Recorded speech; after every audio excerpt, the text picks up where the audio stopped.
In the world of high fashion, beauty can take you places. Unless you're black. Naomi Campbell had the face, had that zing in her walk, and of course, the talent of the century to dominate the runway. Yet, she was constantly told that she wasn't marketable enough, underpaid, overlooked, and fighting an industry that didn't want her on top. Anyone else would have given up. But Naomi, when the world tried to silence her, she made sure they feared her instead. This is the story of Naomi Campbell, fashion's most feared icon. Chapter 1. South London Diamond. Born in 1970 to a Jamaican mother, Naomi grew up in a regular working-class household in South London, far from the glitz and glam of the fashion world. Her mother, Valerie Morris, was a professional dancer, and from her, Naomi inherited not just beauty, but confidence and an undeniable stage presence. Then, in 1985, everything changed. At just 15, Naomi was discovered by Beth Boltz, head of Synchro Agency. Her stunning looks and natural elegance made her unforgettable, and right then and there, Beth knew she had just found the diamond of South London. Chapter 2. Industry Double Standards. Naomi Campbell wasn't just another model. She was a whole phenomenon. She had the face, the attitude, and the kind of walk that could make an entire room stop and stare. Yet, when it came time to cash the checks, somehow, hers were always lighter. While her white counterparts were securing million-dollar contracts with L'Oreal, Revlon, and Estee Lauder, Naomi kept hearing the same excuse: black models don't sell. It wasn't until 1999, after over a decade of runway dominance for Naomi, to finally land a beauty contract with Cosmopolitan Cosmetics. And then there was still the supermodel pay gap. Cindy Crawford, Claudia Schiffer, and Christy Turlington were out here cashing six-figure checks just for walking down a runway, while Naomi, who was booking the same shows, the same campaigns, and the same magazine covers, was getting significantly less. She once said, "I may be considered one of the top models in the world, but in no way do I make the same money as any of them." Naomi wasn't asking for any special treatment. She was asking for what was already her rights. But if the industry wasn't going to hand it over, she was gonna take it. Chapter 3. The Vogue Controversy. In the world of fashion, landing a Vogue cover is like winning an Oscar. Hard proof that you've truly made it. By the late 80s, Naomi was finally a full-blown icon, walking for Versace, Chanel, and Dior, and gracing the pages of every major fashion magazine, except one, Vogue Paris. The magazine acted like Naomi Campbell didn't exist, and that's when an unexpected figure stepped in.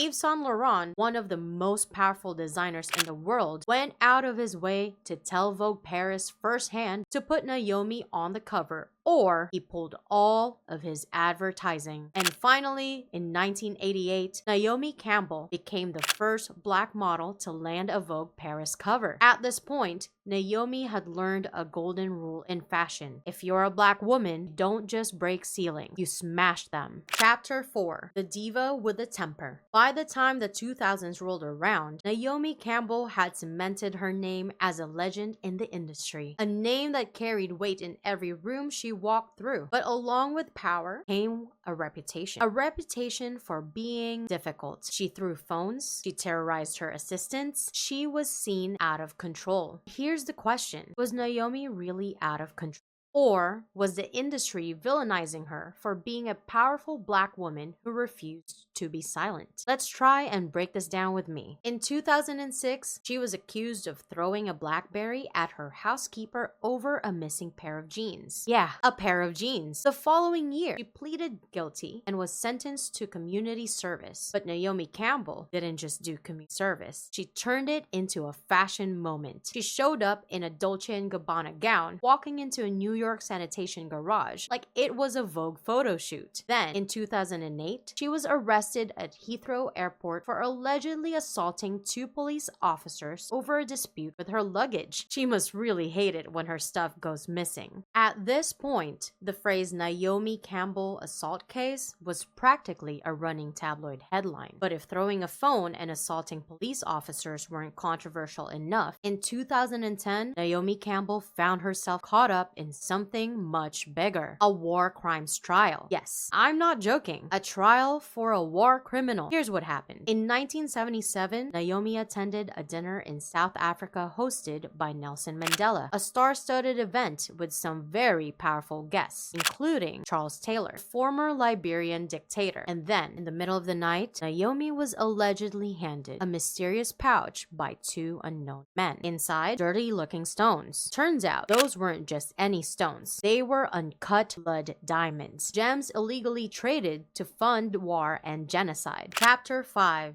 The Queen's Comeback. By the late 2000s, Naomi Campbell was a paradox. She was an undisputed supermodel, yet still fighting for the respect she deserved. One of the most recognizable faces in fashion, yet just as infamous for her scandals as she was for her runway dominance. Many thought after the scandals she would have just faded away, but Naomi Campbell doesn't fade. She burns brighter. Most people, after being labeled difficult for years, might try to soften their image, try to play nice, to play the game as it's intended. Naomi did the opposite. She doubled down hard on her stance. Her first move, a TV show. In 2013, she launched The Face, a reality competition where she trained up-and-coming models. For the first time, the world saw a different side of Naomi, not just as a runway star, but as a mentor, a teacher, a woman that is shaping the next generation. Her presence on television was a reminder. Naomi Campbell wasn't going anywhere, and the fashion world, it had no choice to come crawling back to her. After years of being deemed too controversial, she was suddenly closing the biggest shows in the industry, such as Versace, Chanel, Valentino. The same designers who once hesitated to work with her were now booking her for their most high-profile collections. Then came the social media era. For the first time, Naomi had full control on her own narrative. No more gossip magazines twisting her words, no more fashion editors painting her as a villain of the industry. On Instagram, on YouTube, she spoke for herself. Fans saw the work ethic, the passion, the activism. She wasn't just a model anymore. She was a movement. But Naomi didn't come back just to prove she could. She came back to change the industry itself. The same industry that had once rejected her, underpaid her, and forced her to fight for scraps. And this time, she wasn't asking for a seat at the table. She was building her own. Chapter 6. Naomi Campbell today. They said Naomi Campbell wouldn't last. They said a black model could never be as successful as her white counterparts. They said she would fizzle out. And yet, here she is, still standing, still strutting, still proving them wrong. Today, Naomi Campbell isn't just a supermodel. She's a legend, a mogul, a mentor. While many of her peers have long since retired, Naomi is still headlining Paris Fashion Week, launching collaborations with Balmain, and gracing the covers of Vogue as if she never left. But what makes her untouchable isn't just her career's longevity. It's the power she now holds in an industry that once tried to erase her. Now, when Naomi Campbell speaks, fashion listens. She isn't just fighting for herself anymore. She is one of the loudest voices in the movement for diversity in fashion, calling out brands and designers who still refuse to cast black models. She doesn't just mentor young talent. She protects them, making sure they never have to fight the same battles alone. And here's the irony. The industry that once tried to keep her out now depends on her to stay relevant. They didn't want to put her on the cover. They didn't want to pay her fairly. They didn't want to let her in. So she kicked the damn door down, and now they can't afford to keep her out. This is Naomi Campbell, fashion's most feared, most powerful, most untouchable icon, and she wouldn't have it any other way.